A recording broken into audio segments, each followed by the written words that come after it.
انفاق فی سبیل اللہ یہ بہت بڑی صفت ہے اور بہت بڑی دولت ہے. یہ اتنا طویل موضوع ہے کہ اس پر کئی دنوں تک گفتگو ہو سکتی ہے ایک ایک آیت پر. اور میرے پیارے آقا صلی اللہ علیہ وسلم کے پیارے دیوانوں، اب آئیے یہ اللہ کے نام پہ خرچ کرنا اور سخاوت کرنا، اس کی فضیلت میں اللہ کے رسول صلی اللہ علیہ وسلم نے کیا فرمایا ہے. جب یہ فضیلت آپ سنیں گے تو آپ کی سمجھ میں بات آ جائے گی کہ کون سا گنہگار اللہ کو پسند ہے. آقا کریم صلی اللہ علیہ وسلم فرماتے ہیں السخی حبیب اللہ ولو کان فاجر. سخی اللہ کا محبوب ہے اگرچہ گنہگار کیوں نہ ہو. یہ حضور کی حدیث ہے. وَلَوْ كَانَ فَاجِرٌ، اگر سخی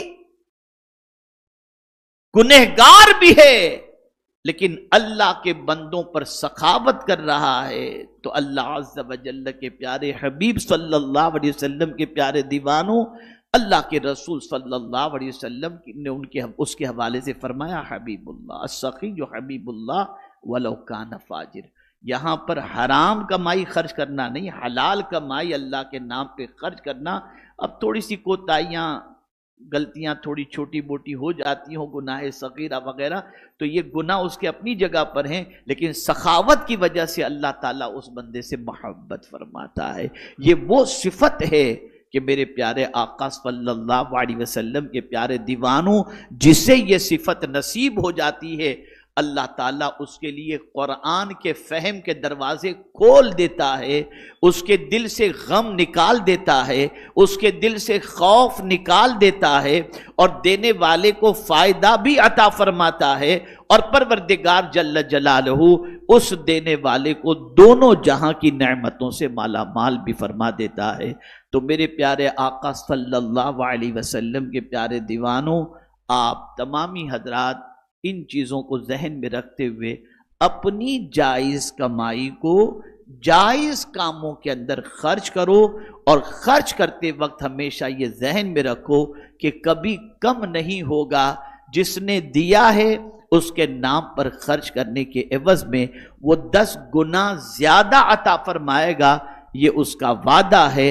اور یاد رکھیں، آپ کو اور ہم کو اللہ کی راہ میں خرچ کرنے سے جو روکتا ہے وہ شیطان ہے، اور شیطان کے بارے میں قرآن نے کہا الشیطان یعدکم الفقر ویأمرکم بالفحشاء.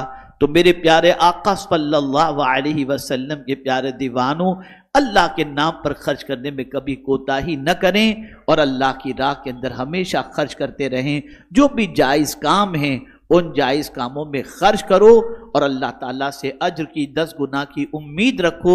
وہ قادر مطلق کا وعدہ حق ہے، اور وہ 10 گنا زیادہ ضرور عطا فرمائے گا. اللہ رب العزت جل جلالہ آقا کریم رؤوف الرحیم علیہ التحیۃ والتسلیم کے صدقہ و توفیل مجھے آپ کو سب کو قرآن و احادیث پر عمل کرنے کی توفیق عطا فرمائے، اور ہمیں رب کے دیے ہوئے اس چیز کو ہمیشہ ذہن میں رکھیں. یہ تھوڑی سی سوچ ہٹ جاتی ہے، ہماری محنت نہیں، رب کا کرم، رب کا کرم.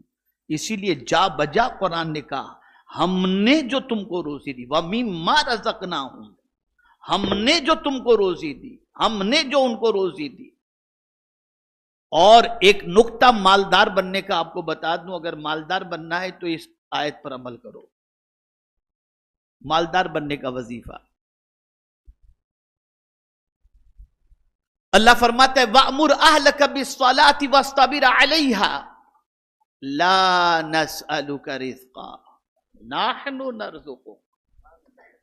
اللہ فرماتا ہے خود بھی نماز کے پابند بنو اور اپنے گھر والوں کو بھی نماز کا پابند بناؤ. میں تم سے روزی نہیں مانگتا، میں تمہیں روزی عطا کروں گا. یہ اللہ کا بات، نحن نرزقک، ہم تمہیں ضرور روزی عطا کریں گے. اس لیے اگر روزی چاہیے تو خود بھی نماز کے پابند بنو اور اپنے گھر والوں کو بھی نماز کا پابند بناؤ. اللہ رب العزت جل جلالہ ہم سب پر کرم کی نظر فرمائے۔